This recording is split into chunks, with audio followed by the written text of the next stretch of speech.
Ce tout premier numéro de la 3e saison de Sans Réserve s'intéresse en grande partie à la couverture maladie universelle. Ces dernières semaines, ce système national obligatoire de couverture de risques maladie est au cœur de l'actualité. Cela s'explique par l'annonce d'une disposition contraignante, un décret de mise en œuvre de l'obligation d'enrôlement qui prendra effet dans 6 mois. Pour ainsi dire que dans 6 mois, tous seront obligés de se faire enrôler. Et le précieux sésame sera à partir de cette échéance exigé pour qui souhaite se faire établir un titre administratif, notamment le permis de conduire, le passeport, l'inscription pour des examens et concours de la fonction publique et l'inscription à l'université. Il n'en fallait pas plus pour susciter l'indignation de beaucoup d'Ivoiriens, dont des acteurs politiques, de l'opposition essentiellement, qui y voient et dénoncent un chantage gouvernemental honteux et une flagrante violation des droits de liberté des Ivoiriens. Pour éclairer l'opinion sur ce sujet, notre invité a accepté de se soumettre à nos questions, sans réserve, on l'espère. Ce premier numéro de la 3e saison de Sans Réserve reçoit pour vous, chez vous, ce soir, Maître Adama Kamara, ministre de l'Emploi et de la Protection sociale, depuis le 6 avril 2021. Au plan politique, Adama Kamara est député RHDP d'Odiéné Commune. Avec lui, évidemment, on évoquera aussi l'actualité politique.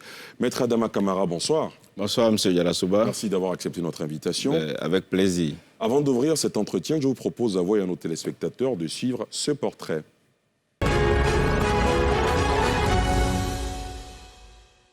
Pour ce grand retour de Sans Réserve, Ali Diarra-Souba reçoit ce jour Maître Adama Kamara, ministre de l'Emploi et de la Protection sociale. Né le 17 décembre en 1964 à Abidjan, Adama Kamara est titulaire d'une maîtrise en droit des affaires 1990 et d'un certificat d'aptitude à la profession d'avocat CAPA obtenu en 1991. Adama Kamara a mené pour l'État ivoirien plusieurs missions en Côte d'Ivoire ainsi que devant des juridictions à l'international. Conseiller spécial chargé des questions juridiques du Premier ministre du gouvernement d'Union nationale en 2002, il a notamment participé à toutes les négociations de paix aux côtés du chef du gouvernement d'alors, Feu Seydou Eliman Diarra. Adama Kamara a aussi servi comme conseiller spécial des défunts premiers ministres Amadou Gon Coulibaly et Ahmed Bakayoko. Il a développé une expertise dans divers secteurs, notamment les mines, l'électricité, le pétrole, l'assainissement, le transport, la santé, l'emploi, la protection sociale, etc. C'est le 6 avril 2021 que Maître Adama Kamara intègre le gouvernement ivoirien en qualité de ministre de l'Emploi et de la Protection sociale. Au plan politique, il a été élu député d'Odiéné, commune pour le compte du parti au pouvoir, le RHDP, en mars 2021. Ce soir, plusieurs sujets d'actualité portés par son département seront décortiqués, notamment la couverture maladie universelle, avec les nombreuses polémiques suscitées par le caractère obligatoire de l'enrôlement, le régime des travailleurs indépendants, les récents accords entre le gouvernement et les syndicats de fonctionnaires et agents de l'État. Le ministre Adama Kamara, à la barre, répondra-t-il sans réserve ce soir? Monsieur le ministre, est-ce que vous allez répondre à toutes nos questions sans réserve? Écoutez, j'ai pour habitude de répondre sans réserve. Très bien. Nous allons parler tout de suite de la CMU. Quel est l'intérêt de la couverture maladie universelle quand on sait que depuis la nuit des temps, les Ivoiriens souscrivent à des assurances qui existaient déjà? Écoutez, l'intérêt de la couverture maladie universelle, elle est primordiale. Vous savez, dans la vie, nous sommes confrontés souvent à divers risques sociaux. Et ces risques sociaux-là, lorsqu'ils surviennent, nous sommes en état de vulnérabilité. C'est notre capacité à anticiper pour prendre en charge ces situations de vulnérabilité qui commande qu'un État moderne ait dans son panier de protection sociale plusieurs instruments de protection sociale. D'où l'intérêt pour un pays comme la Côte d'Ivoire d'élargir son panier de protection sociale en y incorporant de nouveaux instruments comme la couverture maladie universelle. D'accord. Le 30 septembre dernier, vous faisiez une conférence de presse avec votre collègue de la santé. Vous disiez que la couverture maladie universelle est une solution structurelle au règlement de la question de santé en Côte d'Ivoire. Démontrez-nous ce soir comment est-ce que c'est une solution structurelle? Oui, monsieur Diarra-Souba, c'est exact. La couverture maladie universelle, telle que conçue par le président de la République, est la solution structurelle à la prise en charge des questions de santé de tous les résidents dans notre pays. Et je suis heureux d'être sur votre plateau pour pouvoir expliquer, parce que beaucoup de choses sont dites. Vous savez, M. Diarra-Souba, dans notre pays, tous les régimes qui se sont succédés ont voulu instaurer la couverture maladie universelle en Côte d'Ivoire. Je vais commencer par le père de la nation ivoirienne. Si vous avez souvenance, en 1992, lors d'une conférence avec plus de 2000 journalistes étrangers, ils lui ont dit, Monsieur le Président de la République, votre pays est un pays riche. Mais pourquoi vous n'avez pas de système de protection sociale? À cette époque, c'est le président Ouattara qui était Premier ministre. Et le président Houphouët-Boigny a dit, j'ai instruit mon Premier ministre pour pouvoir élaborer un système de protection sociale. C'est important que ce soit su parce que le président de la République a une histoire toute particulière avec notre système de protection sociale en Côte d'Ivoire. En 1992, vous savez ce qui s'est passé après, le président est parti. Mais avant de partir, toutes les institutions de prévoyance sociale connues dans notre pays, CNPS, SEGRAE, c'était des institutions de protection sociale qui étaient quasiment en cessation de paiement. Et au niveau de l'institution communautaire qu'est la CIPRES, le président de la République a instruit Mme Zounon, qui est une icône du système de protection sociale de notre pays. Elle vit, on peut l'interroger, pour apporter les réformes nécessaires pour que ces institutions de prévoyance sociale recouvrent la santé financière. Mais quand le président est parti en 1992, ces institutions de protection sociale qui avaient recouvré une certaine santé ont sombré dans les difficultés. Et le président de la République est arrivé en 2011. Quand le président est arrivé en 2011, vous savez le pays était dans quel état? En 2011, le président de la République a entrepris des réformes pour rendre notre système de protection sociale robuste. Il faut que les gens suivent bien. En 2011, dans le panier des instruments de protection sociale existants, il n'y avait que le régime de base pour les fonctionnaires et agents de l'État de Côte d'Ivoire, affiliés à la SEGRAE. Quels étaient les risques sociaux qui étaient couverts? Les risques sociaux couverts, c'était la maladie, la santé, non, pas de santé, la maladie, la vieillesse. Et la SEGRAE s'occupait des fonctionnaires et agents de l'État, et ceux-là étaient prélevés à la source pour couvrir les risques. Quand il tombe malade et qu'il ne va pas au travail, il est payé. Quand il se blesse, il fait un accident, il est payé. Quand il va à la retraite, il a un revenu de remplacement.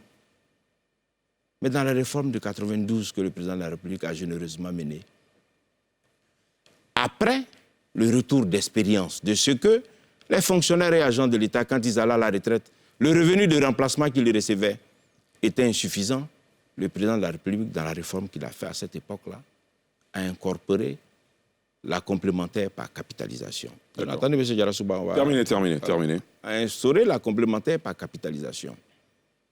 Mais il a fait mieux. Il a réparé une injustice. Parce que dans notre pays, tout le monde sait que 80%, 90% de la population, c'est le secteur informel. Mais ils n'avaient aucun système de protection sociale en matière d'accidents, en matière de vieillesse, en matière de maternité. Mais ceux-là, le président de la République a conçu pour eux le régime social des travailleurs indépendants qui, en lui tout seul, comporte deux systèmes de protection sociale, c'est-à-dire le régime de base et la complémentaire. D'accord. Non, M. Diarra-Souba, attendez, c'est important. D'accord. Voilà, c'est terminer là-dessus rapidement, voilà. et puis on va passer à la prochaine question. Voilà, c'est important que ce soit su, les bienfaits. Bien sûr. De toute façon, on a prévu d'en parler, donc voilà, que ce soit su. Donc, quand il y a eu la réparation de cette injustice, ces travailleurs du secteur informel aujourd'hui, ce qui faisait la fierté du fonctionnaire agent de l'État de Côte d'Ivoire, ce qui faisait la fierté du travailleur du secteur privé formel, il avait une assurance, il avait une pension quand il allait à la retraite. Mais le président a conçu ça pour ce pan important des acteurs et des activités économiques de notre pays. D'où l'importance de la couverture maladie universelle. La couverture maladie universelle couvre le risque santé. Et le risque santé, c'est une situation que chacun d'entre nous peut connaître. Vous, M. Diarra-Souba, vous pouvez tomber malade. Moi, je peux tomber malade. Absolument. Les téléspectateurs peuvent tomber malades. Donc, c'est l'organisation de la prise en charge de ce risque social-là qui est contenu dans la couverture maladie universelle. Et ce qui est important dans la couverture maladie universelle, nous avons deux régimes.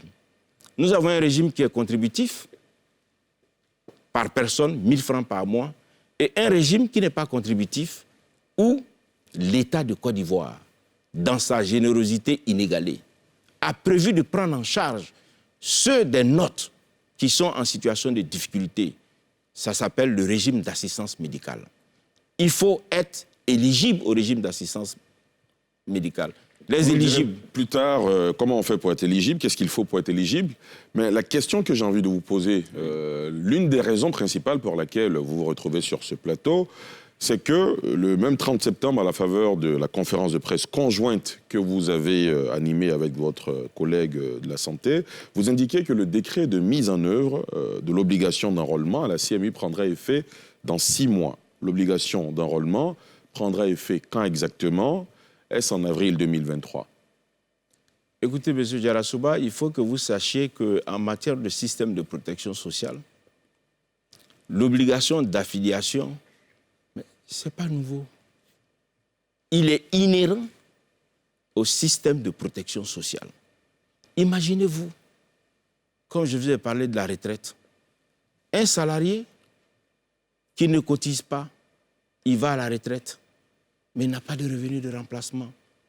Et c'est vous et moi et les téléspectateurs qui sommes encore débiteurs d'impôts parce qu'en activité, c'est nous qui allons subir la pression fiscale. Mais ceux qui parlent, je suis un peu surpris. Surpris par quoi? Je suis un peu surpris de leur étonnement de voir qu'un décret a été pris pour mettre en œuvre l'obligation d'enrôlement.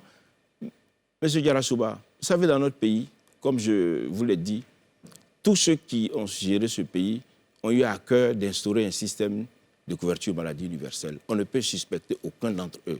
Oufoué l'a voulu, le président Bédié l'a voulu, il est resté au stade de l'expérimentation, mais le président Gbagbo, mais il a pris la loi sur la mue. Je l'ai avec moi. Et je vais vous lire ce qui est critique. Non, on aura le temps. Voilà. Je veux dire qu'on aura le temps parce que le parti du président Gbagbo, justement, a réagi. On va y arriver tout à l'heure. Est-ce que vous pouvez nous dire comment va se manifester cette obligation de se faire enrôler dans 6 mois? C'est une mesure qui invite les assujettis à la couverture maladie universelle d'aller se faire enrôler, lequel acte est gratuit.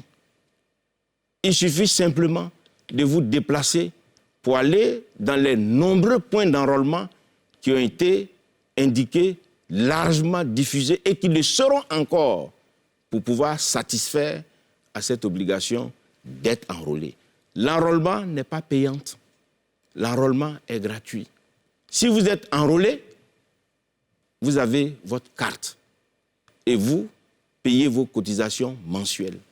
Il y a beaucoup d'observateurs qui s'accordent à dire qu'on a l'impression que c'est contraignant parce que c'est obligatoire, mais on aurait pu fonctionner de la façon suivante, s'arranger à ce que les soins soient bien dispensés, que tout le service auquel ont droit les usagers de la CMU soit mis au point. De cette manière-là, la population irait facilement vers la CMU plutôt que de l'obliger. Comment vous réagissez à cette hypothèse? Non, M. Diarra-Souba, ça fait plusieurs choses à la fois.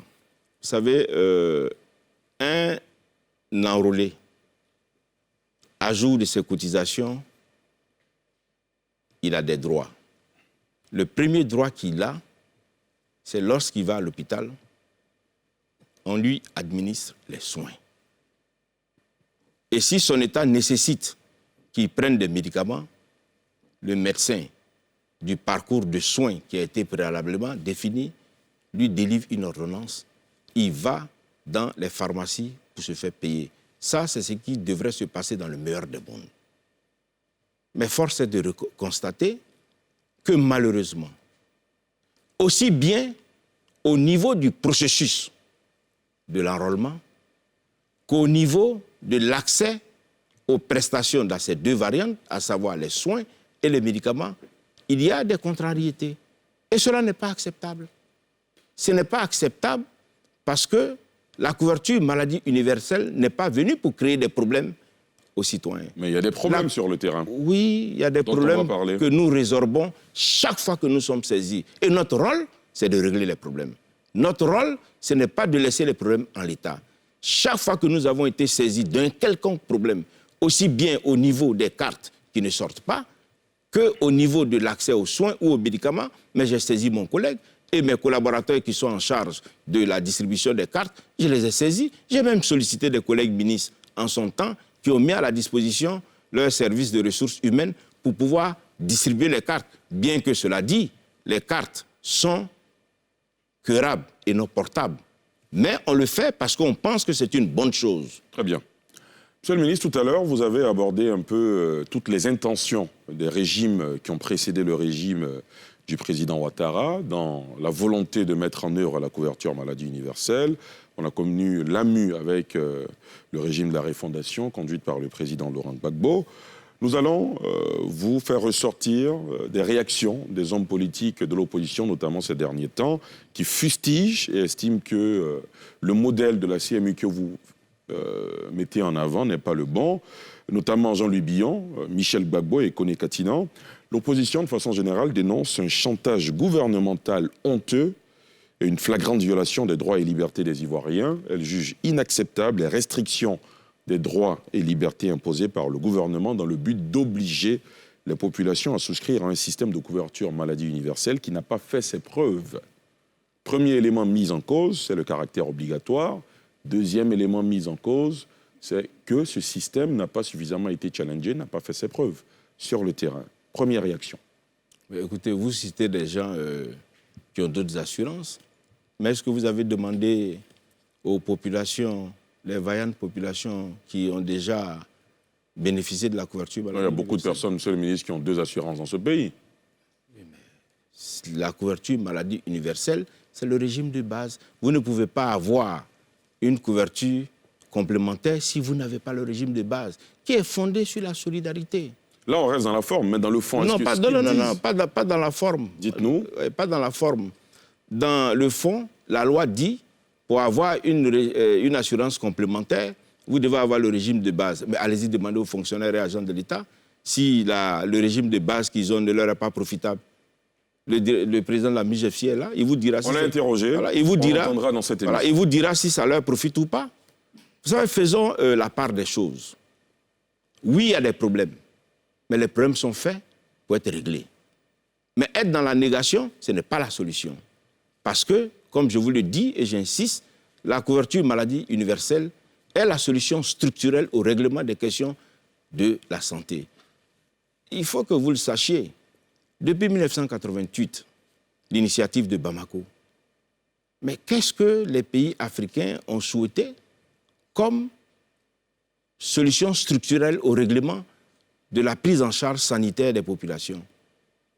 Ils ont l'universalité d'accès aux soins.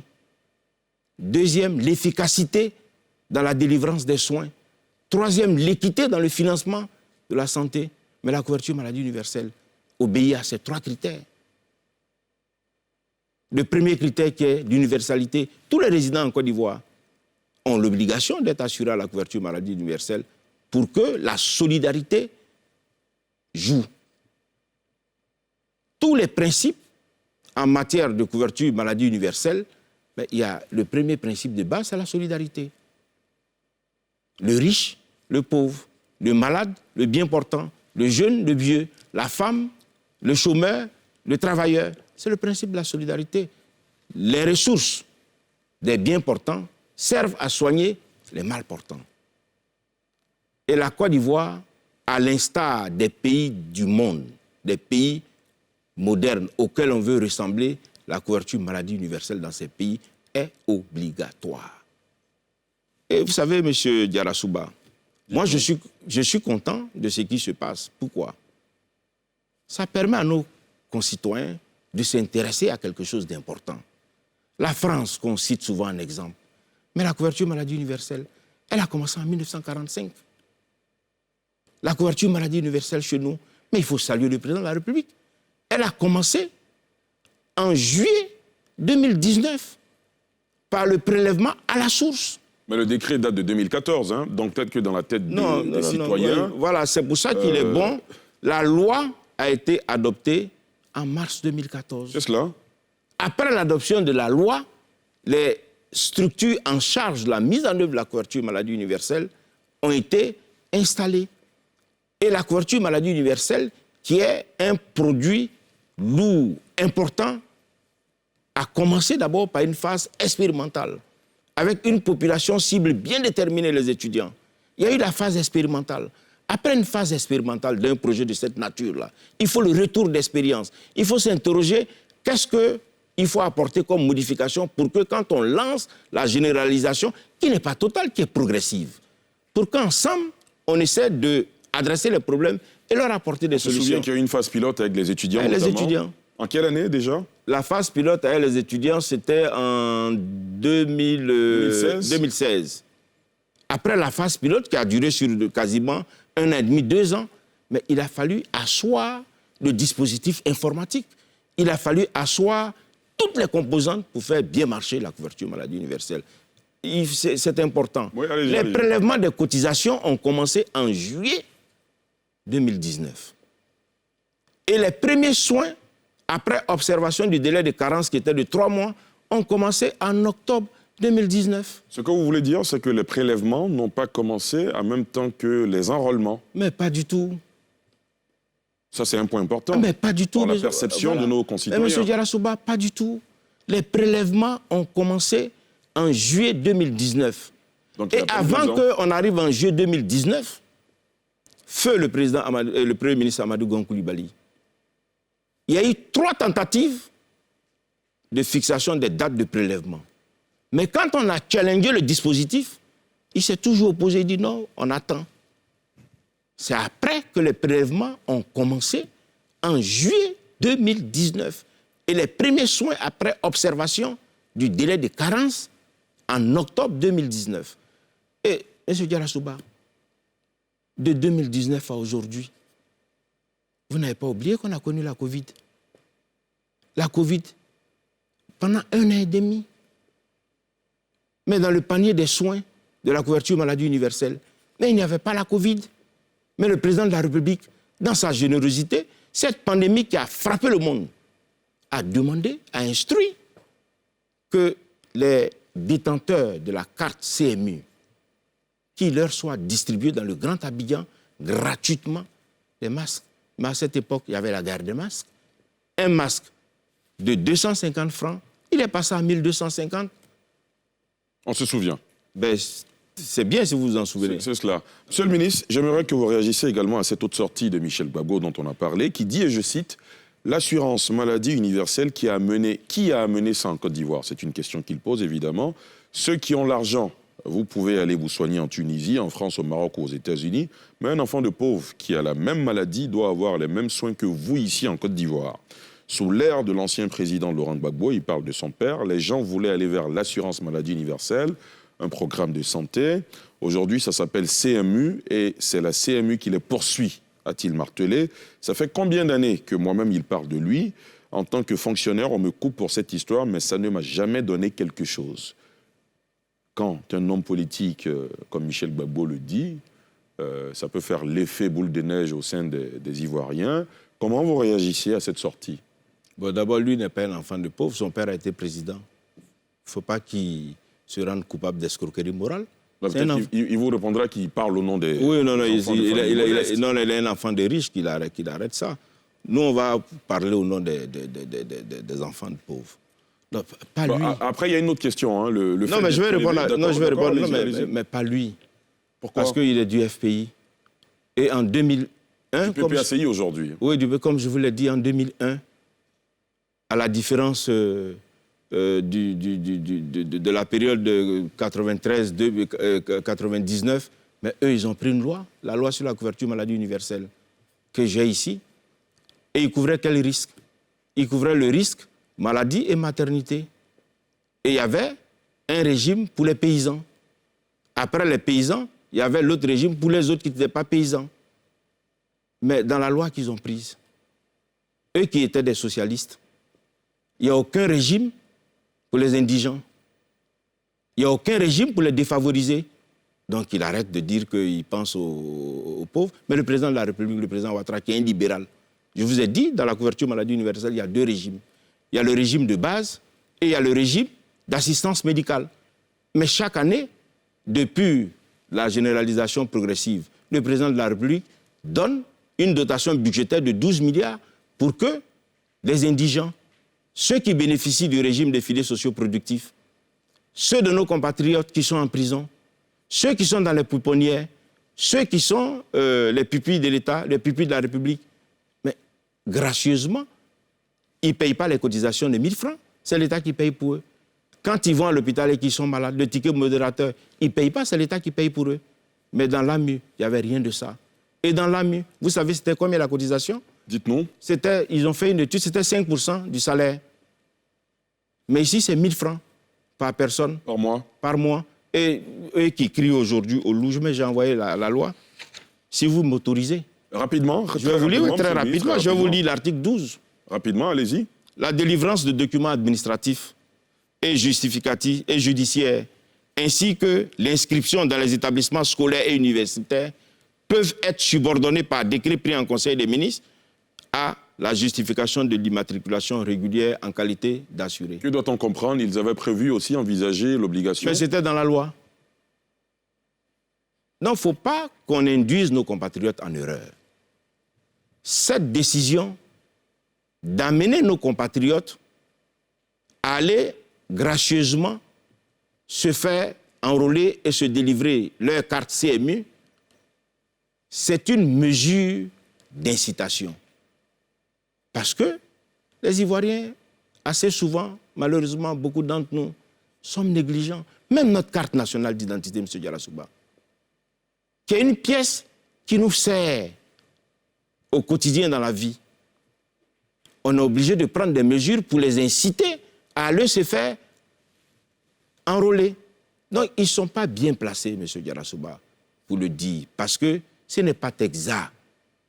Eux-mêmes, dans la loi, c'est mentionné que pour des actes administratifs, judiciaires, pour les inscriptions dans les établissements scolaires et universitaires, ils pouvaient prendre des décrets pour subordonner l'immatriculation à l'AMU, à l'inscription à l'AMU. Il faut vraiment, vous savez, la politique, c'est bien.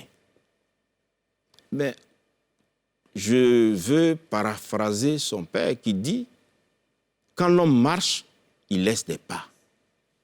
Et je vous offre ce journal officiel qui est la matérialisation des pas que son père a marqués. Merci, on aura le temps de le consulter. Et faites-en une large diffusion. Et ça permettra aux Ivoiriens de savoir qui du président Ouattara, qui se soucie et qui apporte une solution structurelle à leurs questions de santé, et ceux qui sont dans les incantations. On va faire, on va faire, on va faire. Mais le président Ouattara, lui, n'est pas dans les incantations, il fait. D'accord. Monsieur le ministre, comment les fonctionnaires ivoiriens accueillent-ils la carte CMU? Il y a une plus-value par rapport aux prestations offertes par la carte MUGEFSI. C'est une question qu'on se pose. Quelles sont les difficultés rencontrées? Paul Gnobo, le président du conseil d'administration de la Mutuelle, nous donne des éclairages.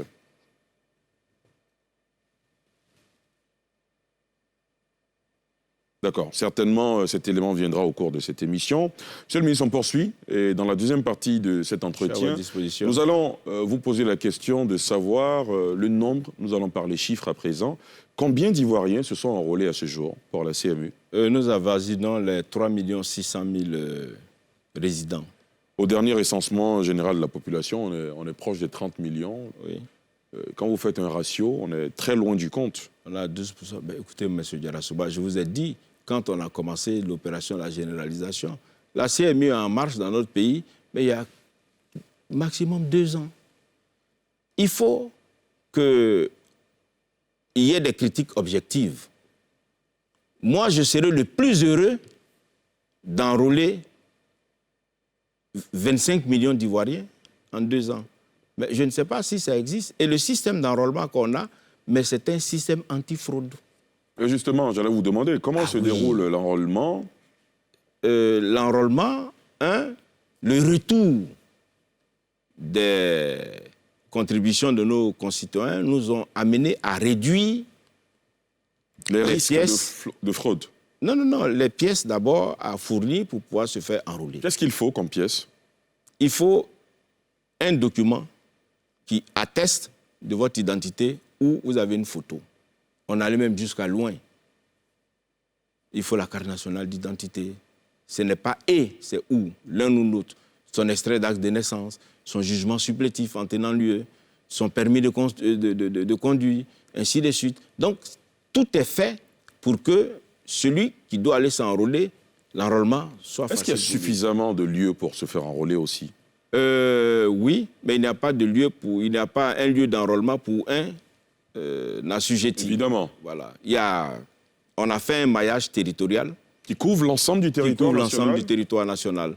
Et avec le retour des plaintes que nous avons commencé à travailler sur un nouveau système de déploiement pour pouvoir capter beaucoup plus de personnes. Je vous donne par exemple un exemple. Je vais citer un exemple. Quand vous allez dans un établissement sanitaire, le premier bureau de contact, c'est le bureau d'accueil. Avec mon collègue ministre de la Santé, nous avons convenu d'installer des agents enrôleurs dans le bureau d'accueil. De sorte que dans chaque centre de santé? Oui, les centres de santé qui ont été retenus pour le moment. Il faut que vous sachiez que le parcours de soins, on a dans un premier temps retenu les établissements sanitaires publics et les établissements sanitaires confessionnels qui sont investis de missions de service public. Ceux-là, ils sont retenus. En gros, nous avons aujourd'hui, on a démarré avec 725 établissements sanitaires.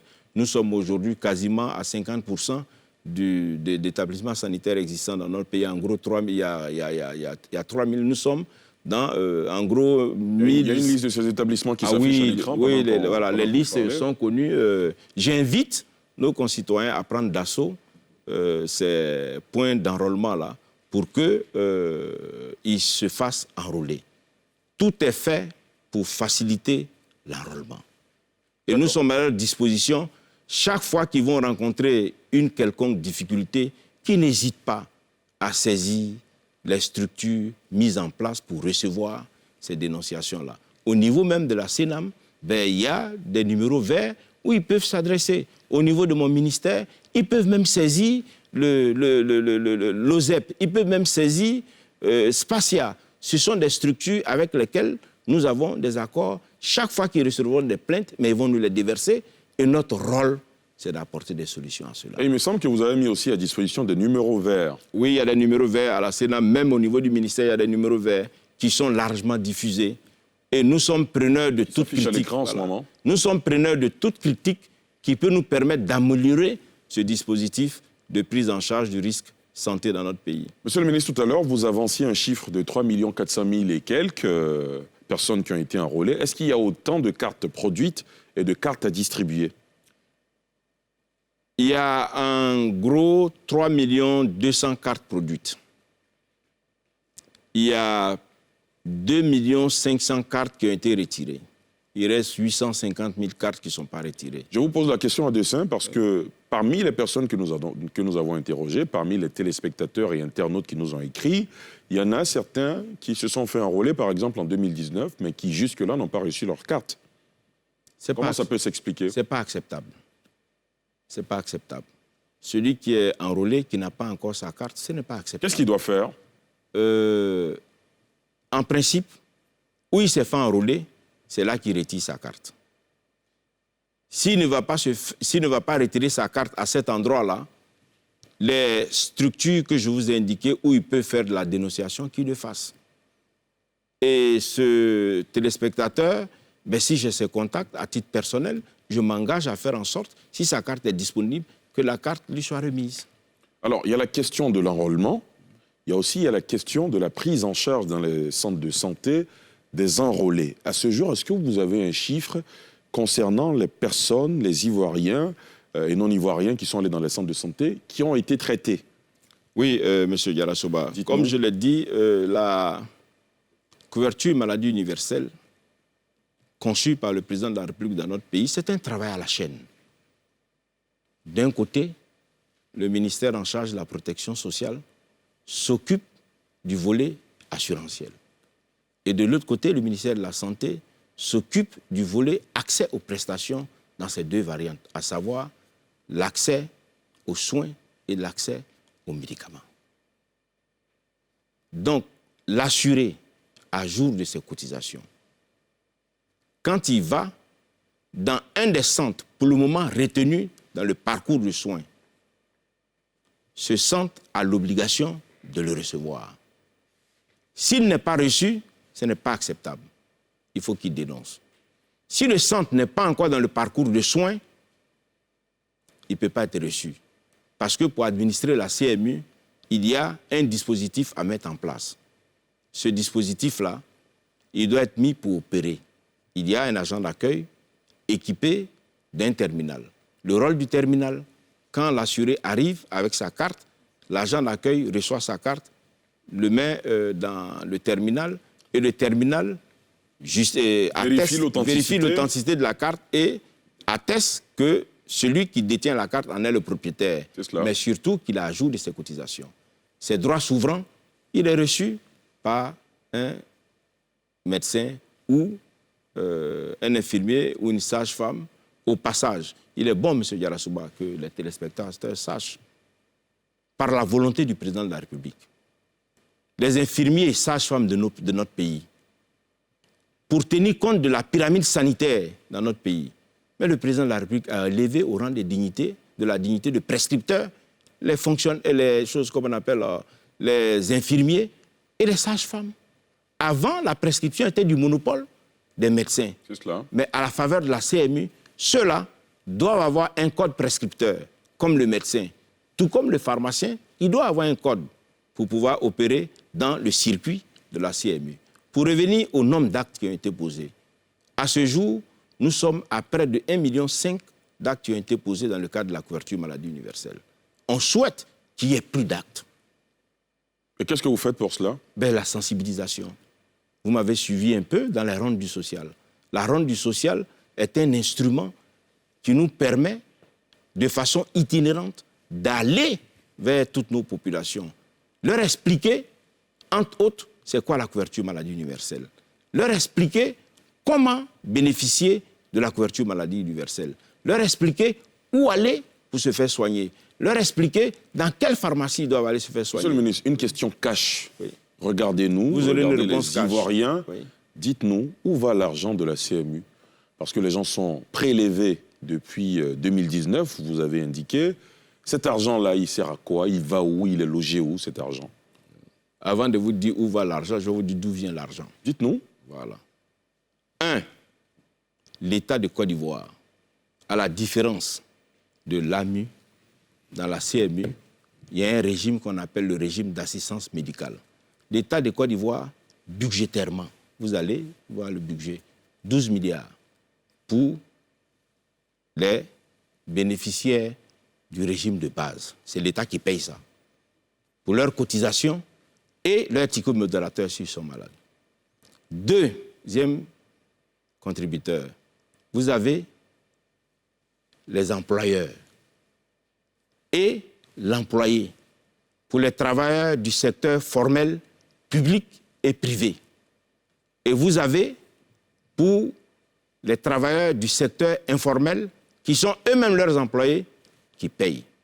Mais sachez qu'à l'instar de ce que le secteur privé a fait pour ses travailleurs, payer 50% des 1000 francs de son employé, du conjoint de son employé, et 6 de ses enfants mineurs, l'État de Côte d'Ivoire a fait la même chose pour les fonctionnaires et agents de l'État. Et ça coûte à l'État mensuellement plus de 450 millions de francs.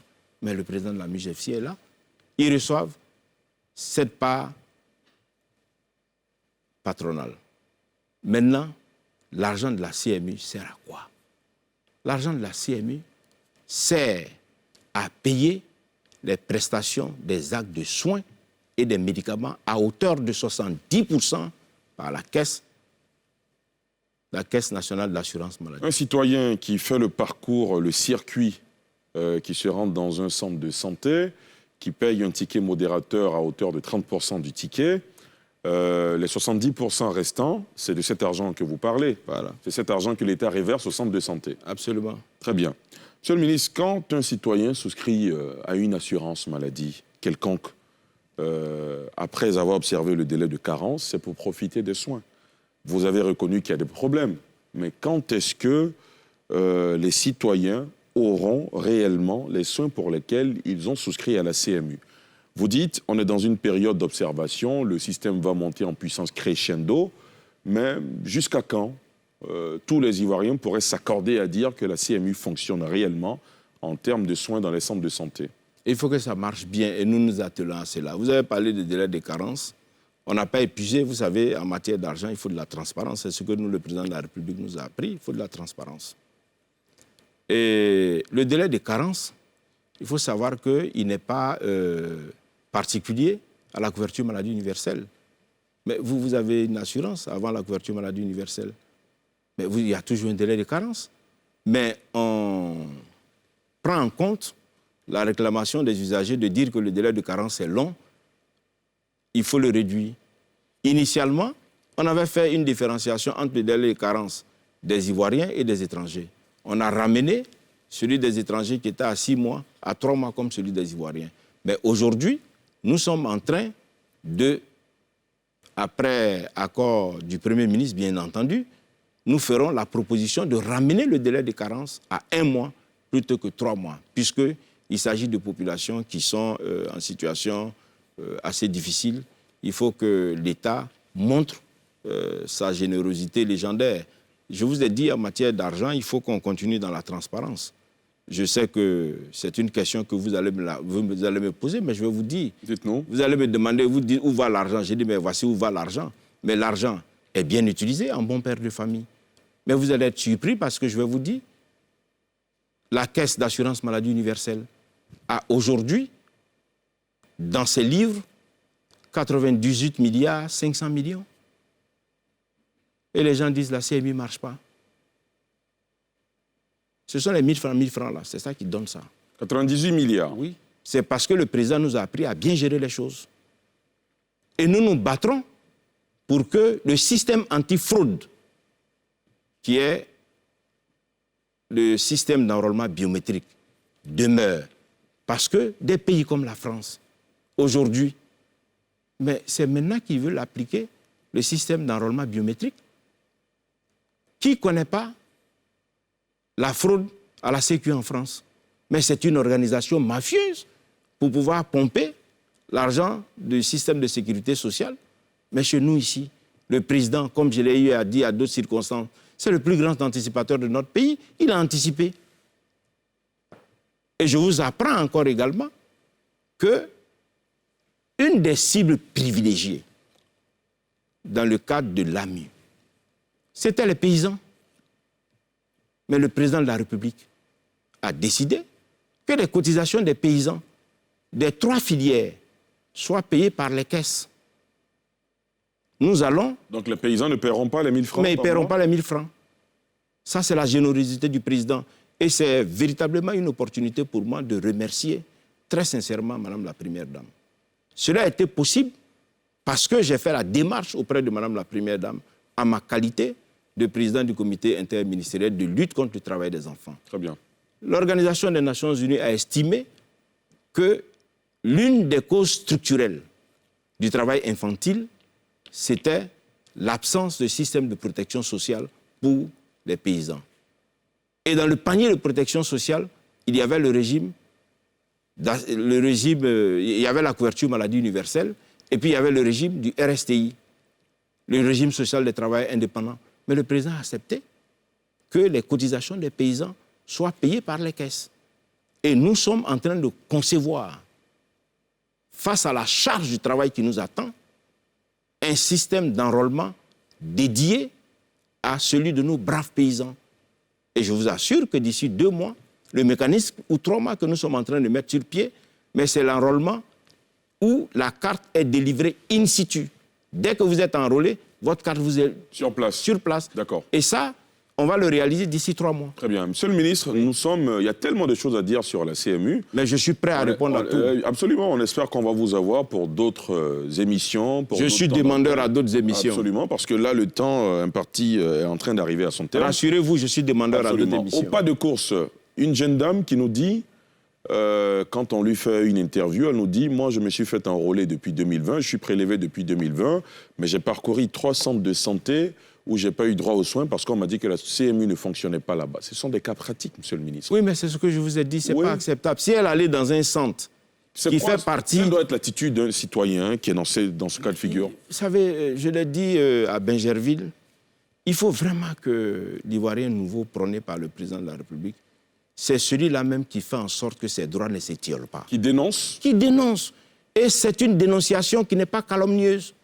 Parce que vous êtes créancier d'un droit et le débiteur refuse de vous faire bénéficier de votre droit. Et ce n'est pas acceptable. D'accord. Avant que vous répondiez aux questions de nos internautes, vous êtes un homme politique, on va évidemment parler un peu de politique. Cette semaine a été marquée par la commémoration de l'an 1 du PPACI, porté par l'ancien président Laurent Gbagbo. Le secrétaire général du parti d'Amana Adjepikas a indiqué que leur candidat pour la présidentielle de 2025 sera Laurent Gbagbo. Annonce qui a été acclamée évidemment par les militants du PPACI dans la salle. Comment vous réagissez à cela ? Mais je ne suis pas de leur parti. Oui, on est bien d'accord, mais vous êtes un homme politique, oui, mais et votre parti envisage... oui, mais s'ils choisissent leur papa, mais on va choisir notre papa. Ça veut dire quoi ? Pourquoi voulez-vous que nous, on aille choisir... Mais le président Ouattara. Mais pourquoi voulez-vous qu'on aille se battre avec leur papa? Ce n'est pas ça que le président nous a appris. Il nous a appris à respecter les papas. S'ils choisissent leur papa, on se met derrière notre papa, il va aller se battre avec eux, à condition, bien entendu, que notre papa ira se battre avec ceux des papas qui sont éligibles. Monsieur le ministre, vous êtes jeune, il y a beaucoup de jeunes au RHDP. Le président Ouattara lui-même n'a pas arrêté de prôner la transmission du pouvoir à une nouvelle génération. Donc quand on vous entend dire on va solliciter encore notre papa... Mais je vous ai dit que notre papa nous a éduqués à respecter les papas. Mais si eux, ils font venir leur papa dans l'arène, pourquoi voulez-vous que nous, on aille se battre avec leur papa? Notre papa ira se battre avec eux. Bon. En tout cas, une réponse sans réserve. Et ils seront surpris de la mobilisation qu'on va organiser pour notre papa. D'accord, très bien. Monsieur le ministre, vous êtes l'un des premiers officiels qu'on reçoit sur ce plateau depuis les événements qui existent entre la Côte d'Ivoire et le Mali. Depuis le 10 juillet, on a 46 soldats, ils étaient 49 au départ, 3 ont été livrés, 46 soldats qui sont toujours détenus au Mali. On a tout entendu sur cette question. Aux dernières nouvelles, ils étaient sur le point d'être libérés. Jusque-là, rien. À quand le retour de nos soldats? Comment se passe la gestion de cette crise en ce moment? Écoutez, dans la présentation que vous avez faite, vous avez dit tout à l'heure que je suis avocat. C'est cela. Vous savez, des dossiers d'une telle importance, ce sont des dossiers qui ne se traitent pas sur la place publique. Et vous savez, en Côte d'Ivoire, nous, on a la chance d'avoir le président Ouattara, qui est le chef suprême de notre armée, et je peux vous assurer qu'il est plus préoccupé que vous. Et le président de la République fait tout pour que nos soldats nous reviennent en bonne santé. Et faisons confiance au président de la République. Ce n'est pas sur la place publique que cette question-là va être réglée. Ils reviendront bientôt? Mais je vous ai dit, faites confiance au président de la République. Vous savez, le président de la République a résolu les problèmes les plus difficiles que notre pays a connus. Et ce problème-là, il va le résoudre. Il va le résoudre à la satisfaction de nos concitoyens. Très bien. Moi, je lui fais confiance et le gouvernement lui fait confiance. Très bien. Monsieur le ministre, au pas de charge, vous allez répondre aux questions de nos internautes. Ce sera juste après ceci.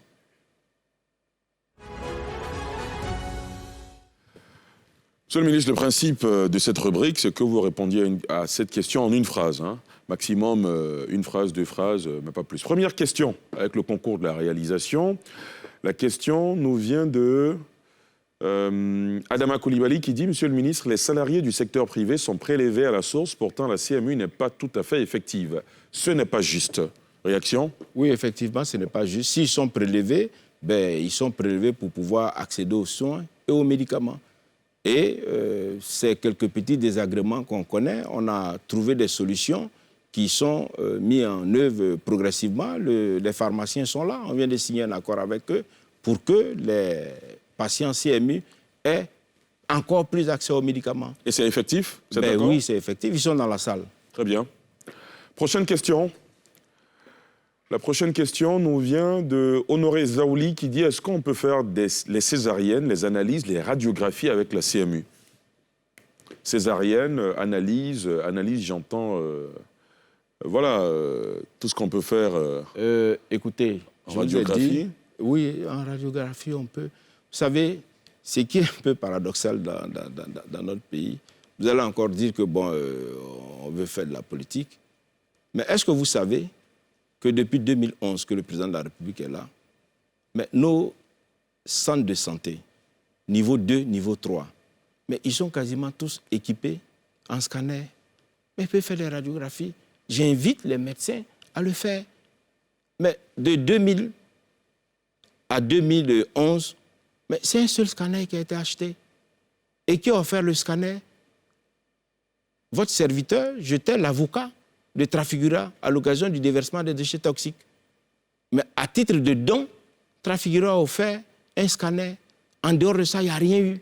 Mais le président de la République, en 11 ans, mais quasiment les hôpitaux généraux, les CHR, les CHU, mais sont dotés en scanner.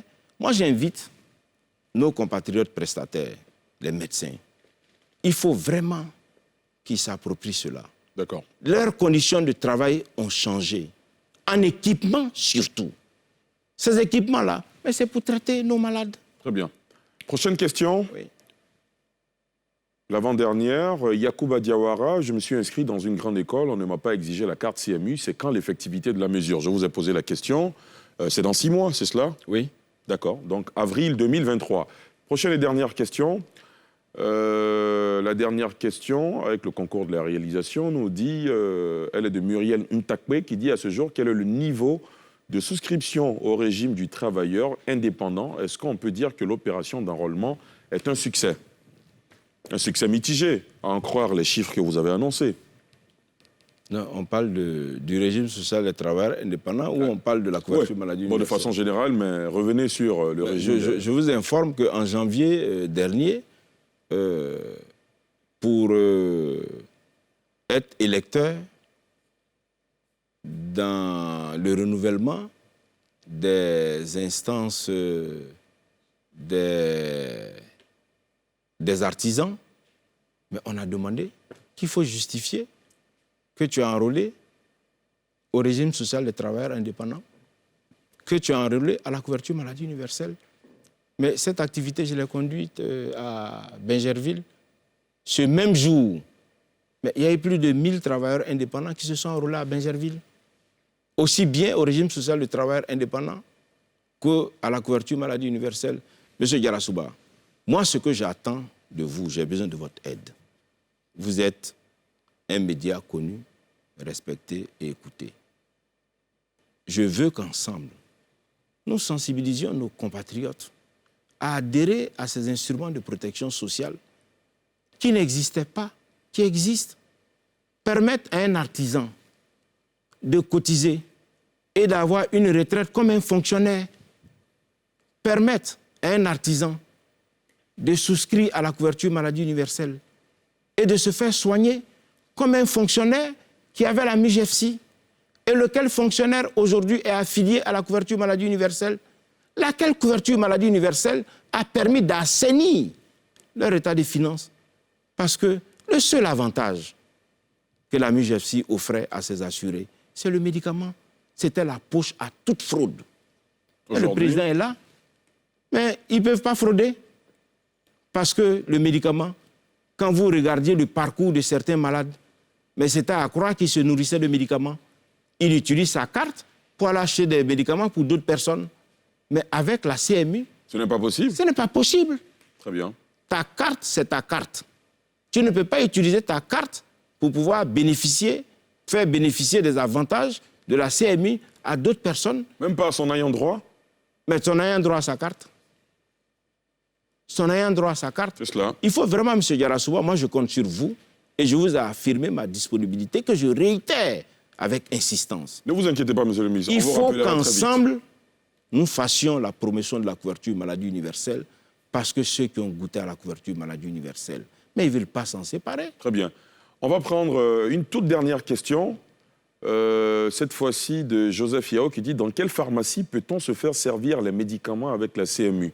Il y a une liste que vos services ont mis à notre disposition qui Vous sert savez, à en Côte d'Ivoire, il y a quasiment 1113 pharmacies et 2600 dépôts. Mais ces pharmacies-là sont tous dans le parcours de soins de la couverture maladie universelle. Toutes les pharmacies. Toutes les pharmacies, elles sont dans le parcours de soins de la couverture maladie universelle. Le pharmacien a son code prescripteur et les auxiliaires ont leur code. Je salue les 2 centrales syndicales des pharmacies qui sont dans cette salle. Et je les exhorte à se rappeler des moments que nous avons connus lorsque nous étions en train de travailler sur la généralisation progressive de la couverture maladie universelle. Ils ont eu des problèmes qui ont été résolus. Ils ont exprimé des problèmes qui ont été résolus. Et aujourd'hui, je les invite à faire en sorte que chaque fois qu'un assuré CMU qui aura été reçu par un prescripteur, parce qu'il faut que vous sachiez, pour que le malade arrive à la pharmacie, encore faut-il que le médecin lui ait prescrit une ordonnance.